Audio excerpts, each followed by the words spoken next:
Ladies and gentlemen, boys and girls, children of all ages, let's get ready to She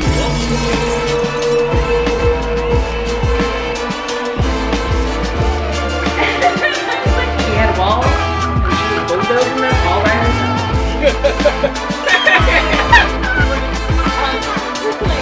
To my future husband, if you're listening to this, I might be saying shit that you weren't expecting. Hello. I'm Suswana. And I'm Gene. I'm Cast. Are you both ready to mumble? I'm not. Yeah. Rumble, mumble, whatever. Yeah. Rhyme, whatever works. You know? Stumble. Yeah. Crumble. Yeah. How you doing? Like really? Yeah, like, how you doing? We're getting by. We're out here. How you doing, man? I'm good. Yeah. Had a really good productive weekend. Not restful though. And it's always like at the end of a weekend, I feel like I wanted it to be both productive and restful, but it's never going to be the both. So my weekends are just never satisfying. So like, I feel like in adulthood, I low-key like the week more because I put less pressure on myself. Word. I feel that. Well, we are all once again creatives in this room. I'm gonna just give a warning to y'all. This episode, we might be saying some problematic shit in your eyes. I might be saying shit that you weren't expecting. So like, just ride with it, okay? I wouldn't have warned them. I would have. Yeah, I mean, I'm not planning on it. Just whatever happens. We'll take it from there. Yeah. Okay. Anyway. So, do we think poetry and rap are the same thing? You want to take that first? Not really. I think that. I think it's a charged question. Like, I mean, from my stance, it's one of those things that I think there's definitely a line, a very, very fine line, and depending on the person, an even finer line. But I think there is a distinction, at least in my mind, between poetry and rap. And I think that distinction really starts with intention, where, it's like if you're saying something and you're telling me this is poetry, it's like that. It is poetry, right? And if you're telling me, okay, this is a rap, but to me it sounds like poetry, like I gotta respect that you have established this as rap, right? So that intention and expectation, I think, is the first baseline for it. But then when it comes to myself, for example, right? Like if I'm writing something down, I'm not going into it in my head like, oh, I'm going to write a poem or I'm going to write a rap.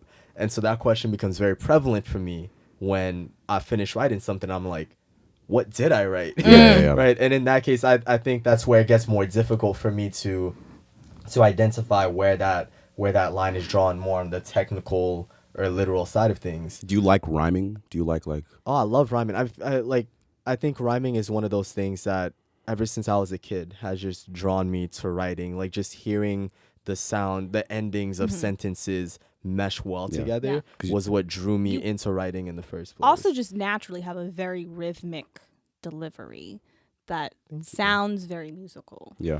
Yeah, and so like it's at the point where it's almost impossible for me to write without rhyming. Like I have to think of it like I'm writing a school paper if I want to rhyme. Yeah. No, I'd say you write raps, bro. Honestly, like in a lot of ways, the shit is musical and it rhymes, and it's like, I don't know. I feel like poetry is like the overarching thing, but I think that rap is like a subset of poetry, kind of like how every square is a rectangle, but every rectangle is not necessarily a square. Right. It's like but rap all is shapes just start like, with a triangle.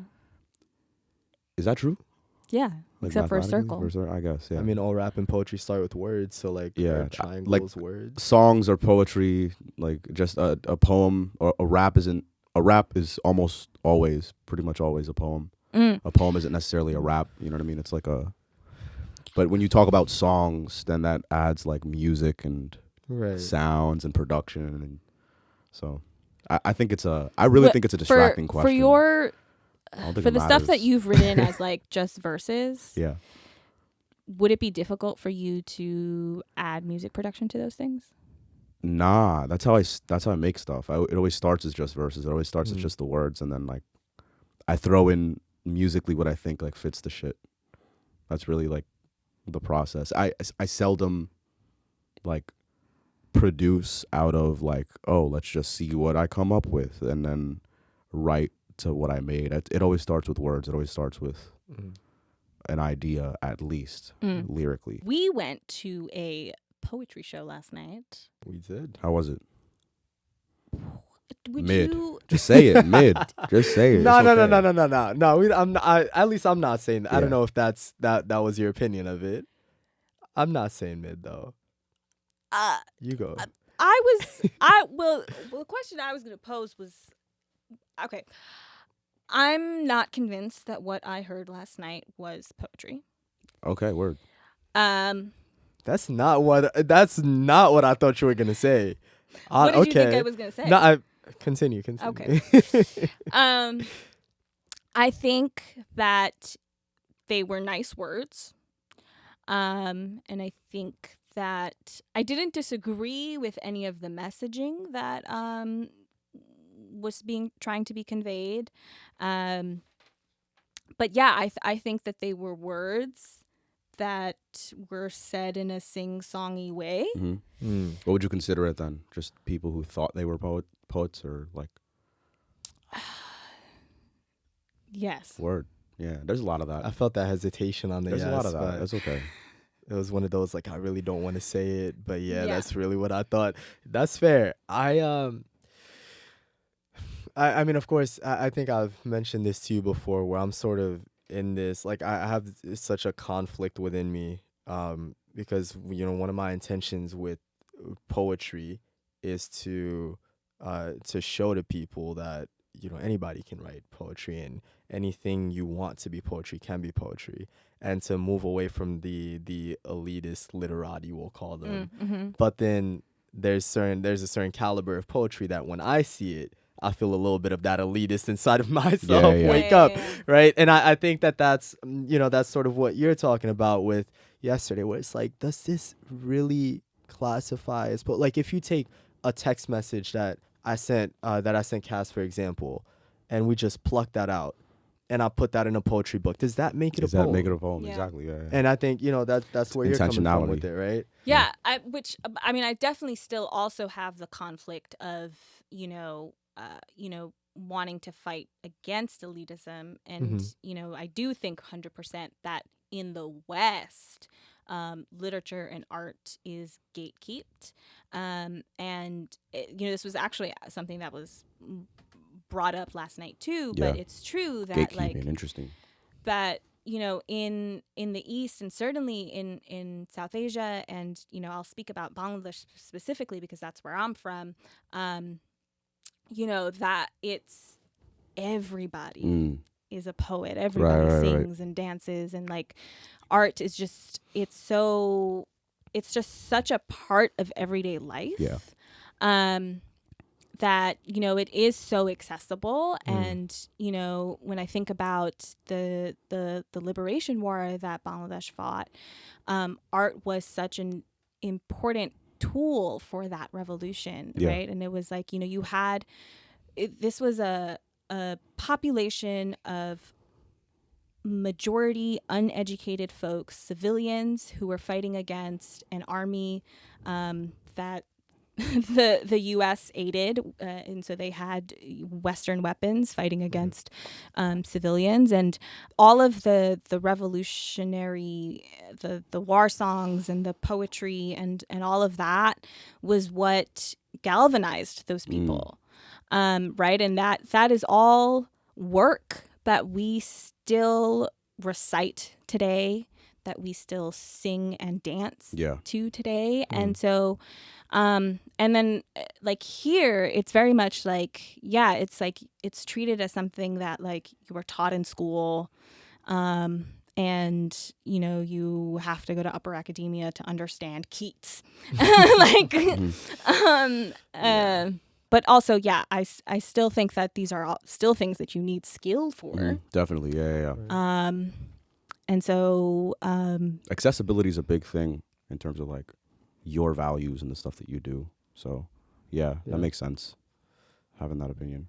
And I have a strong appreciation for accessibility of arts, and as I said, like I want poetry to be available to everyone, but you know, that doesn't mean that I have to think every poem is a good poem or Yeah. that Yeah. every poet is a good poet, right? So I Yeah. think that that's where the distinction with the performance we saw yesterday, for example, fantastic storyteller, really emotional person. I love what it is that they have to talk about and what they have to say. You know, it's not how I'd write poetry, Right, yeah. right? That's just how I stand to. But I don't think I can ever take it away from them that that is poetry. So again, goes back to that whole intention thing. So you know, I think that there are people who sort of view accessibility as a negative thing, where it's like, I think I can do that sometimes. Sometimes. You think so? Yeah. All right. Well, that's my hot take. I think that gatekeeping is okay in some contexts. In some contexts, I think that, like, obviously, you know, I have artists. I can speak just for myself. I have artists and sources of inspiration and things that I look at that, like, are so personal to me that I don't really, like, talk about them with other people, and I don't really, like, go out and about sharing it. Like, I just listen to it for me. And if you look at it from, like, a objective, like, you know, therapist point of view of, you know, why are you keeping something that you enjoy? That should be shared. That should be given out. It's probably true. You know, all of those things. Like, you shouldn't, you know, experience any kind of, like, annoyance from someone enjoying something that you enjoy.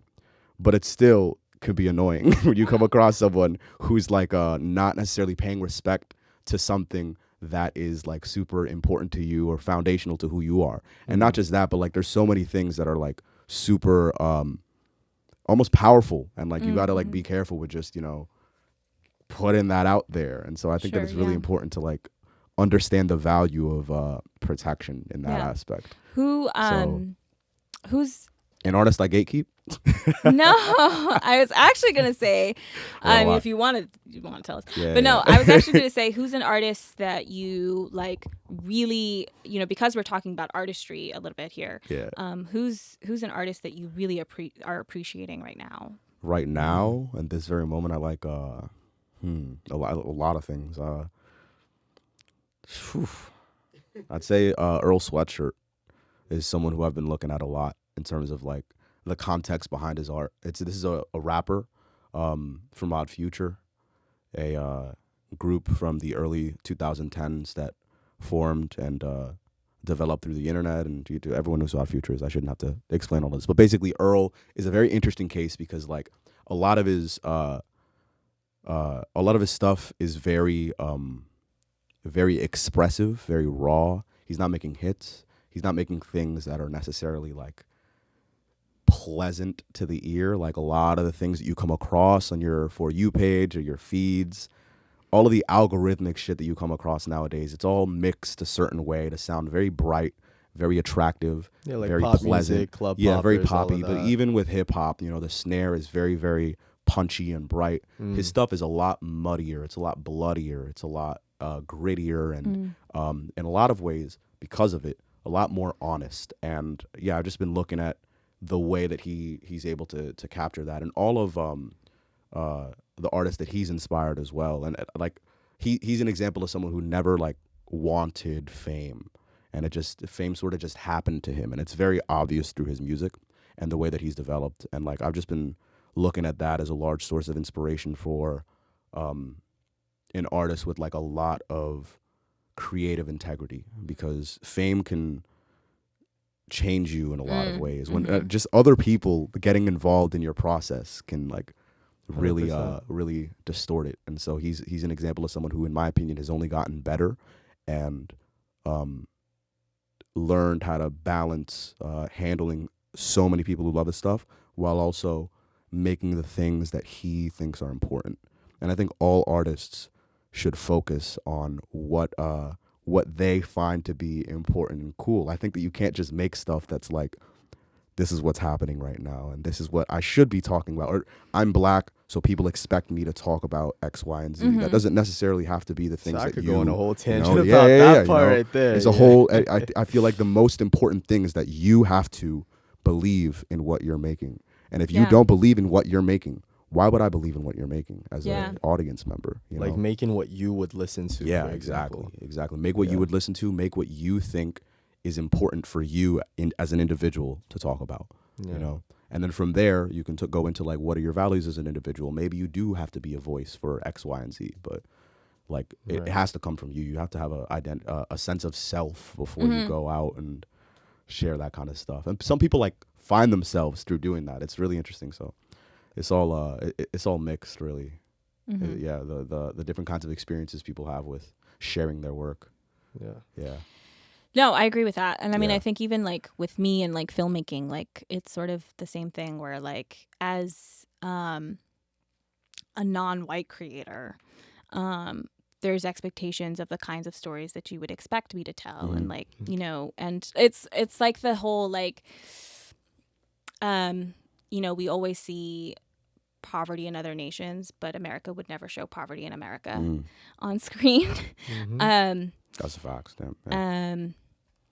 And it's like, and so, you know, I think there's, and I don't think it's just me. I think that there's a lot of filmmakers out there from immigrant or, you know, immigrant descendants who are really fucking tired of making the same kind of, or like having to tell the same kind of story over and over again because we're being told that that's the only kind of film that our audience will, you know, or that a popular audience will consume, where, you know, it's like, really, we just want to make some experimental shit. Yeah. You gotta like, fun is so important, you know, like make something that's like different and exciting to you. So yeah, I love that. Yeah.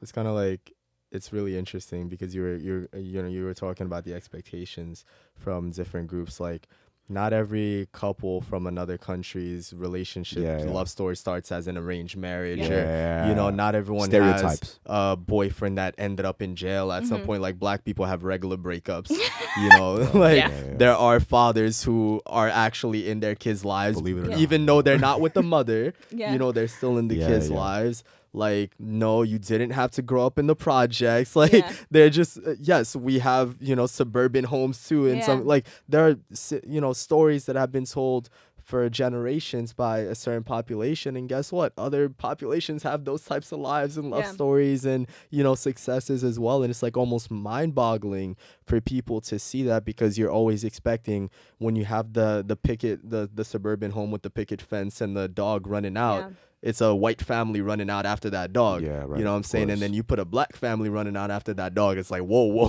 wait a minute. What's going on here? Yeah. So it's always interesting to also to hear about your experiences being in that industry versus me as mostly a consumer of that industry, right? So No. And I think, I mean, somebody that sort of has been creating the, you know, Mindy Kaling is an example of somebody who's like created multiple shows. They're all the same. So she's created a lot of multiple shows that all feel like the same arc line. And a lot of people have called her out on it. The thing for me is like, I don't necessarily think that like Mindy needs to change, because I think to some level she's just telling her experience of, she does have an experience that is more privileged and different than mine.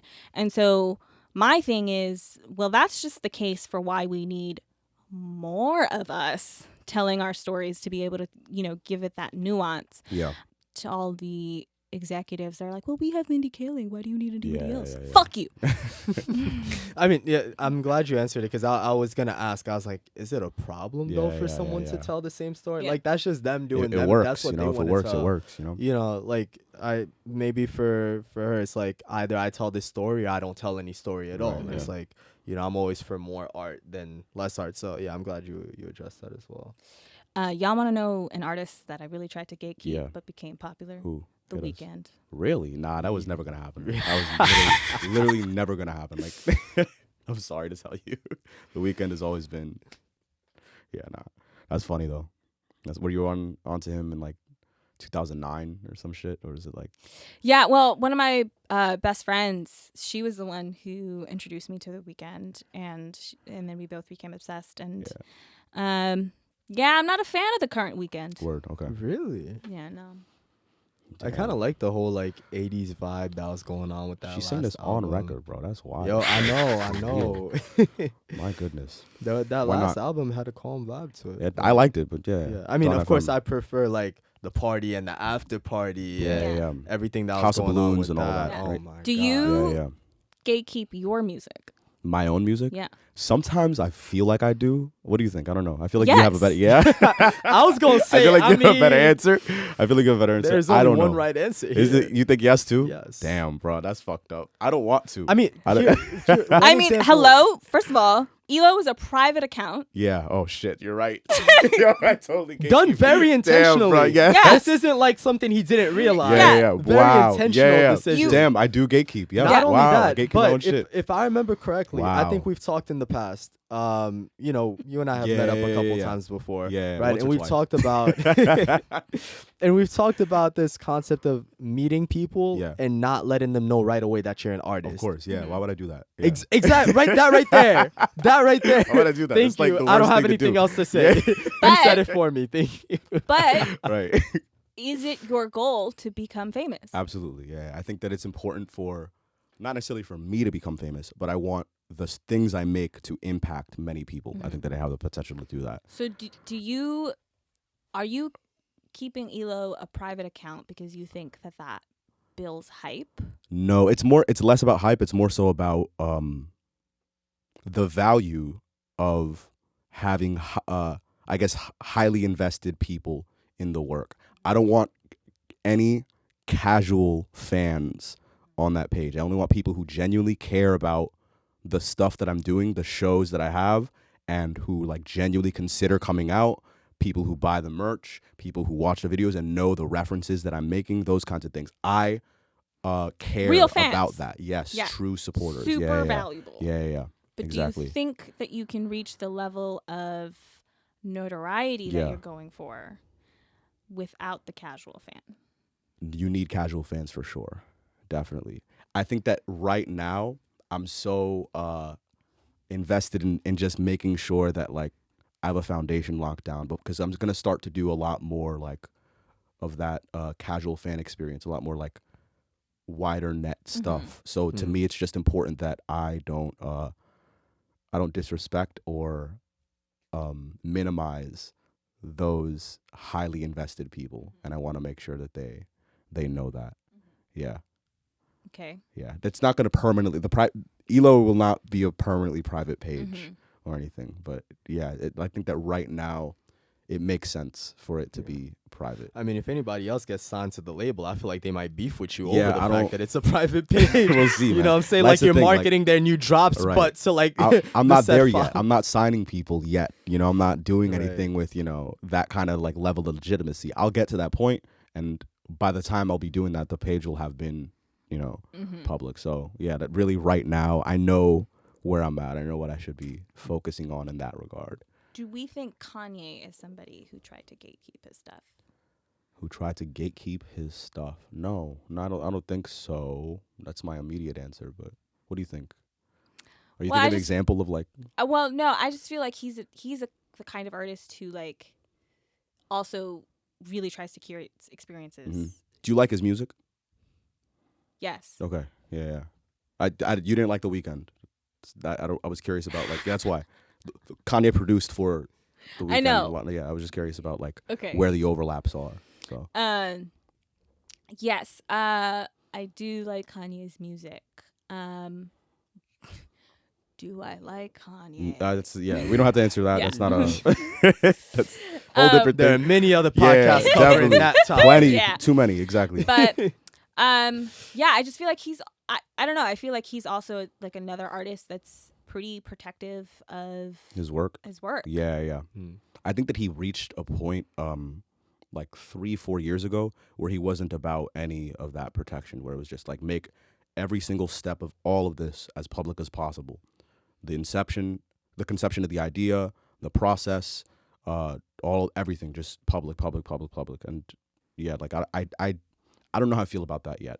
I see the value in it of like being so open about all of that. But I really do think that there is a forgotten value in privacy and protecting what is of value.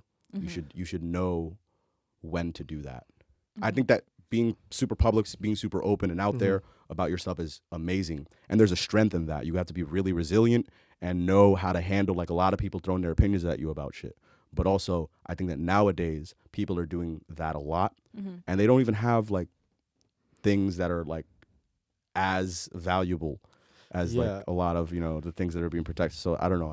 That's just my 2 cents. I mean, I think there's a relativeness to it in a sense, right? Where, you know, for example, when we talk about artists, sometimes a topic that comes up is being able to, you know, experience pain and talk about pain because you've been happy, or being able to experience happiness because you've been down and you've been in the dumps. And so similarly, like the things that you share out to the open become more impactful because there are things that you keep private, right? And it's like, meanwhile, if you're open with everything, then everything that you have has less value. Word, yeah. Right? But I haven't followed Kanye too closely. But if from what I saw in a lot of, you know, like tweets that he would post around album releases and things, he seems to be somebody who doesn't necessarily want to gatekeep everything, but to have a strong sense of control, Control over is a good everything word. that it is that he puts out. You know, and when you're working with record labels, again, that's not something that I do personally, but, you know, I've heard that you do lose a lot of that control. Yeah, And so I think definitely. that is something that really came out, you know, for him, where it was like he wants to be the final say on everything that comes out with his name on it, which I can understand. Yeah, for sure, to an bro. extent, right? And If then you're a it's- producer, you produce all of your own shit. You write, Yeah. like, of course, yeah. Exactly, and it's sort of like you're dealing with the sort of choosing between or choosing this evil where it's like, you know I need the record label to have the reach that I want to have, but I also want to have the control, but I know the record label won't give me that control, and so determining like what's worth it. And I think another thing that we balance as the consumer is the art that the artist is creating, and then the artists themselves, which again I think Kanye is a very relevant person for that conversation. So Definitely. yeah. I mean, you know, I think Kanye is also poor Kanye. I don't know about it. Well, no, I just Yo, he did it to himself. Like, he's doing it. He wants this. He literally wants this. No. Yeah, It's I so just obvious meant, that he wants all of this shit happening. Like, yeah, no, to me, at 100%. least, so. I just mean that. I just mean that Kanye can be used as an example for so many things. Yeah, exactly. But what I was gonna say is that I think that he also serves as an example of somebody who, you know, where the sort of, you know, him not always knowing like who genuinely had his best interest at heart. Right? Yeah. That happens when you're like super talented and everyone agrees, and a bunch of people start coming in to the process around your music. You get very, very skeptical about those people around you, close to you, you know? And so I think where I was trying to go with that was just, you know, as all of us being creators, and, you know, the process of art sometimes becoming, which I think we've talked about in other podcast episodes too, just, you know, we become isolated. Yeah. And so, you know, how do we deal with that? Isolation, loneliness, and making art. Yeah. I don't. Up on Yeah. so like don't. you don't experience it, or you don't deal with it? I don't deal with it. I don't think I do, like healthily at least, for me to be able to like talk about and be like, oh yeah, this is I follow it. I don't like. I'm not a ideal example of the way to handle like isolation. So I mean, comes like, with what making has shit. been your experience with it? Because I'm curious personally, like what It's you very. feel I feel like just being an artist, like making art beautiful, and having the ability to make art beautiful, but being known by everyone around you as an artist can fucking suck a lot, because a lot of people make very, very weird like assumptions and ideas around your idea of yourself, and it's like I've experienced it firsthand. Like, as soon as someone finds out that I make what I make in the way that I make it, which is self-produced, I mix, master, produce everything, write every single word, play all of the instruments. As soon as someone finds that out, oh, he thinks he's the shit. You know, oh, he thinks X, Y, and Z. He probably thinks he's too cool to do X, Y, and Z. It's very, very easy to isolate a person who does these kinds of things, and so that you're just a product of that. But like within that, that's where you find like a lot of like almost revelations behind like the work that you put together. Because I feel like I wouldn't say like I'm a lonely person or anything. I have a great support system, lots of really good people around me. But during the process, it can be very taxing to be like alone on a consistent basis. And that's where I think music and film differ so much, because in music you can do it all on your own. You could do it on a laptop in the back of a whatever classroom, the way that I was doing it in high school. With film, you literally need other people. Like you need a person filming, and you need someone who set up the microphones. It's an inherently collaborative experience, especially when you're doing it on a bigger scale. With music, it doesn't matter if you're big scale, small scale. It's a lot easier. There's a lower barrier of entry for those kinds of things. And the way that it's backwards when it comes to the actual things you're creating in music, you or rather in film, when you do those big budget productions, you have a lot more obligations in terms of like, oh, we have product placement and this person has to be in it, and don't do that in the script. And in music, I feel like the possibilities are endless when you have like big budget stuff. But in the beginning, there are a lot of those restrictions of like, people aren't going to be fucking with you if you're making some weird experience. Like you have to sound like other people in order for them to like understand what you're doing. It's very interesting, like the backwards creative journey. But it's all fucked. That's my point. It's all fucked. Being an artist sucks. Yeah, it's terrible. Oh, okay. Don't do it. No, I'm joking. I mean, I definitely do film because of the collaborative experience for sure. I just always I work better in teams. I think the part that, because I'm a producer, which means that I often have to take the brunt of a lot of the shit. I think that part can become really difficult. And you know, I do feel like I constantly am producing every aspect of my life too, in my personal life. And so like I think for me, like with friends and things, like if I have to plan that shit too, I'm just like, bro, like yeah, for sure, man. You're doing everything, you know. So I think that for me is where like I will like I can go months without talking to any of my friends because I just am tired. Word. I feel like I've had such a different experience than both of you in artistry. I mean, inherently, I feel like poetry is the loneliest type of art, simply because writing, it's not impossible to write poetry collaboratively. But why the fuck would I? Right. I don't want I write the poetry that I myself want to read and in experience. And, you know, I've said before, like, I'm my favorite artist, I'm my favorite poet. And initially I thought that was a selfish thing to say or an arrogant thing to say. But 100%. It's not that I think I'm the most talented poet. I've absolutely read people who are more talented than me perform better than I do. But, like, they talk about things that are for them, yes, right? exactly. And about them. And I like reading about me. Yes, and so I make what I want to hear the most. I think every artist should be their own favorite artist. That's how you know that you're doing the right thing. And I agree with that. So, so going back to the loneliness, like, I feel like for poetry, I inherently just want to be on my own. And so I value that alone time a lot. And I value being able to really delve into that experience. And a lot of my art sort of draws from moments of loneliness, right? And so being on my own almost feeds the art in a way, not in the sense that I fear loneliness anymore. I think there was a point in life where I didn't like being alone and didn't necessarily enjoy not having people constantly around me to reach out to. But now where I'm at, like, my alone time is some of my favorite time.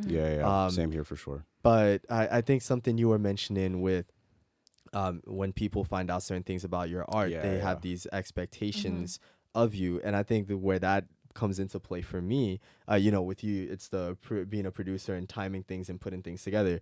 Where it comes into play for me is that people read my poetry and they start to take it a little too literally, right? They're like, "Oh my God, like, are you okay? You're going through that." Yeah. I'm like, bro, you write chill. literally a lot though. Like you're very like matter of fact with some of the things that you write about. You like I like how you incorporate like metaphor, but I feel like a lot of your poetry is very like you see it, like this is what it is in that regard, you know? Yeah, and I think part of that is like I want to. I think it sort of relates back to my sense of humor. Yeah. Where when I make a joke, I'm so deadpan about it, and I'm very just straightforward. And it's like if you're one of my homies, like you get that I just made a joke, and other people are like, "Yo, is he okay?" Right. And so with my poetry, like I want you to believe it. I don't want you to know what's real and what's not. Most of it is drawing from reality. Most of it is drawing from actual experiences I've had. But then there are certain details that you throw in there. Like there's this one piece I gotta share with y'all later. Like it's built off of a real experience and off of a real friendship. But then I just build it out to this like mastodon. Yeah. When really it was just like, I don't know, a little fish swimming in the stream. You know what I'm saying? So like it's there's a lot of my poetry that is stated very matter of factly, as you said. Yeah. But it's a grandiose representation of what I'm actually trying to say. So yeah, I think that the expectations of your art definitely can compound that loneliness because you start to feel like nobody knows you anymore. It's like, you ask somebody, who is Gene, and then they'll start talking about these different things, and some of what they'll say is true, but then you're like, damn, you don't really know me. Like I know why you think that. Like I can see the connections, I see the lines, but it isn't me. And it while I do have friends that I do think see me for me, those are the friends that don't engage as much with my poetry and with my art. So. It's damn. Well, definitely now I'm kind of like, interesting. fuck. What the fuck do you think about me? Nah. I'm dead. I wasn't talking about y'all. Y'all are definitely, y'all are definitely more on the Like, side I of managed people this who man's know, career, like- of people who know who I am. But just you're sort of as an artist, you live two lives. Really. And when you're producing, creating videos, writing and all, you're living like 6 lives at once. You know what I'm saying? So, hey man, it's something. and then when you start producing for other people, it just becomes a whole thing. So I definitely understand where you're coming from with that. For sure. I do remember when you came up with the concept for your second book, you had expressed. Any dates? Any release date? Yet. Nothing yet. You had Title, expressed something. I mean, one of the Sorry, I'm asking him like random shit about the book. I'm interested. My fault. You hit express? Go ahead. Sorry. Yeah. You like manage him. Like you know all of the shit already. I don't. So whatever. So you had expressed concern about people perceiving the poems in this book as like too dark. Right. Yeah, I mean, there's definitely a concern there, but I always, I can never give my straight thoughts on something because I feel like I have 2 thoughts on everything and they're almost always opposing sides. So one side of me is concerned, like, I don't want people to like think that I'm, depressed and really going through the dredges of life and somebody needs to save. Like, please don't try to save me. You know what I'm saying? Right. But on the other hand, I'm like, yo, low key, that might make you hella interesting to people right now. You know what I'm saying? Like, some people might be like, yo, hold on, let me pay more attention to him. He seems to know what I'm going through. Right. And I'm like, I don't know that I do, brother, but I'm here for you. I'm here for you. Let me know. My art is here for you. So how do y'all feel about relatability, like in general, like responsibility for that? Like, I don't know that I'm always trying to be relatable. Word. I think going back to the show that we went to last night, that was a show all about relatability. Yes, that's the highest. Yeah, the highest attribute of that. And I think that obviously, like, there's a level of wanting to form a connection, and that can be really strong and powerful. But also, like, the project that you and I are about to do, this episodic series. Rubbing my hands like Birdman. Yeah, Birdman hand rub. Like, that's a series that, like, I, in terms of from my angle of like visual direction on that project, I'm not really looking for it to feel familiar to anybody. Like I want it to be a little like, what the fuck is going on? I like that, and the way I see it, like I like the normies to feel like that. So there's two ways that I see relatability. One is relatability with the show that we saw last night, and a lot of what people try to do, where they know they have an exact audience that they want to relate to, and they know exactly how they want you to relate to it. I like the sort of surprising relatability.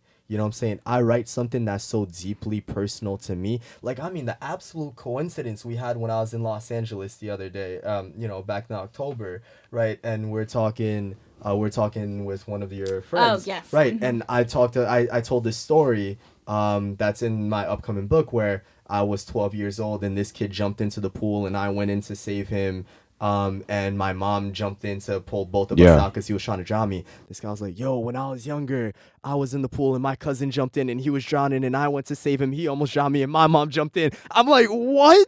Yeah, that was a crazy moment, bro. Like, What? it was, Insane. Yeah. So, it's just crazy to me that there are moments where you're not even going to try to make that connection to somebody else, but it's going to be there. Right. And so, first and foremost, focus on being you and putting you in the art. Yeah. And then the relatability will come. There's out of it. 7 Absolutely. billion people. 100%. 8 billion. I don't count no more. No. I don't check Google Yeah. anymore. I think we just hit 8, if I'm not You know what I'm mistaken. saying? Like, someone's gonna relate to your experiences. Right. You're not that special. Yeah. So, No, I mean, I think my thing is I'm just not trying to make diluted Tumblr content. That's what a lot of relatability is, though. It's when it's like obvious that they're trying to be connective, not like personal. So yeah, that's dope. Yeah, I don't think that I think that people will only get out of your work what you put into your work, if that makes sense. So like the more raw and honest that you are about you, the more that people will get out of it. Like if you don't put that much depth into what you're doing, that's okay. Like there's an art to that too. There's a science to making things, like dumbing it down. That's a terrible phrase to describe what I'm talking about. I honestly don't think it should be like used in music, but like there's a science to it. There's a science to making something more approachable. And that's a whole different thing though, from like being like very, very, very personal and raw about what you're doing. You can like balance both. I think that that's where the best stuff comes from music wise. I think if we really wanted to go into hot takes, we could talk about why certain politicians were successful and how dumbing it down was. Yeah. But we won't get into Different that. podcasts, yeah. We'll make one, bro. Actually, I think that's a great note to end on. Okay, great, yeah. All right. Well, thank you both for being on the show. Thank you for having you. us. This Yes. is wonderful. Rate, comment, subscribe, leave a review. Peace. Ela.